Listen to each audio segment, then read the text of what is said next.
Hi everyone, welcome to Gun Pits. Today we're going to be looking at the Charles Moore dueling pistol made by Pedersoli. Now this is a much more modern gun than anything else I've had on the channel. This was from the early 1800s to the early 19th century. Now it is a dueling pistol, so you would have two of these identical, but I've only got the one here today. So let's have a closer look at it. So it's got the octagonal barrel made of steel ramrod guides, and a ramrod with the brass tips. This has got the brass tips at both ends with the hollow on one side, solid on the other. It's a very light gun. It's about 900 grams, this one. You've got the steel lock, steel trigger guard, steel trigger, no butt cap, but a lovely oiled checkering to the butt there. Now, the reason this hasn't got brass on it, apart from the ramrod there, is you wouldn't use this at sea. This is a dueling pistol. This is for gentlemen to settle disputes on land. It wouldn't have made its way onto a ship, which is why you don't need the brass on there. It does give it a very different look with all the silver. Now, one thing that is different from this modern version than the real one is this has sights on it. So this has got sights, so you can use it today on a target range. But you wouldn't have had sights on a dueling pistol because it was ungentlemanly to have sights. It gave you an unfair advantage. And the whole point of this was it was all to chance, really. So no sights on a dueling pistol, but they're there. Pedersoli's put them on, and it makes it easier to use for now, because obviously you're not buying this to challenge someone to a duel. You want to shoot it and have fun with it. So you've got the more modern pins here that hold the barrel on. Older guns, it's just literally a steel rod that's hammered through. That's a much nicer, more modern way of doing it. The other modern adaptation on this gun is behind the trigger.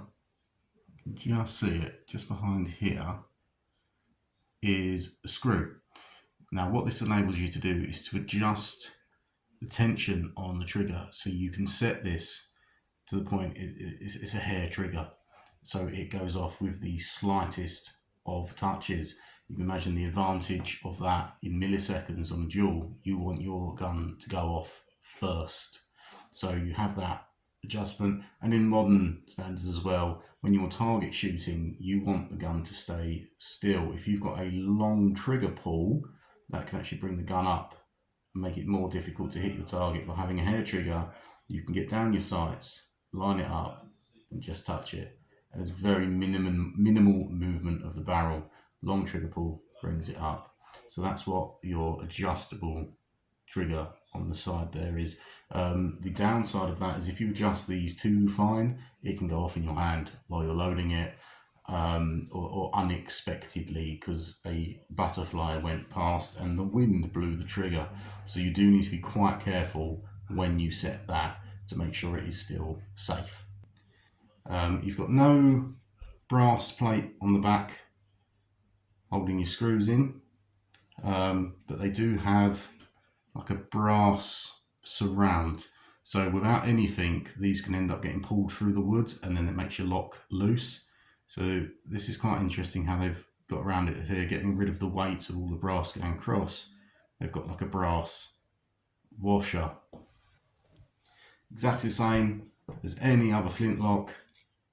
Half cock, powder in the pan, close your frism, powder, shot, wad in, ram it down, onto full cock, 20 paces, turn and fire.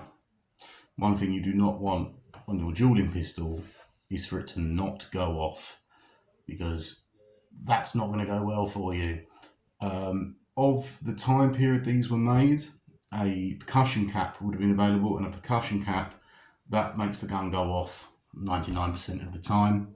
Much better than a flintlock. However, this is the flintlock version of it. Both were available at the time, and today you can find both. So there's no butt cap on here, as I mentioned, and again, the reason is it's a dueling pistol.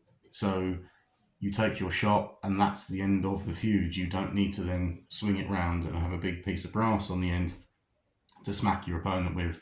That's very ungentlemanly. We won't be doing that, sir. So this is a lovely gun. It's a walnut stock. It's quite an expensive one. These are not cheap. These are around the £800 mark. But it is a phenomenal gun. It's not quite right for Golden Age piracy, but it does look good. And you can certainly look very dapper in your frock coat using one of these. So this is the Charles Moore dueling pistol by Pedersoli. I've been Cuban Pete. Thanks for watching. We'll see you on the next one. If you've enjoyed this video and the other videos on the channel, give us a like, give me a subscribe. Really appreciate it. It helps me grow the channel, helps me get more interesting things to show you guys, and we can all learn together what it was to be a 17th century pirate.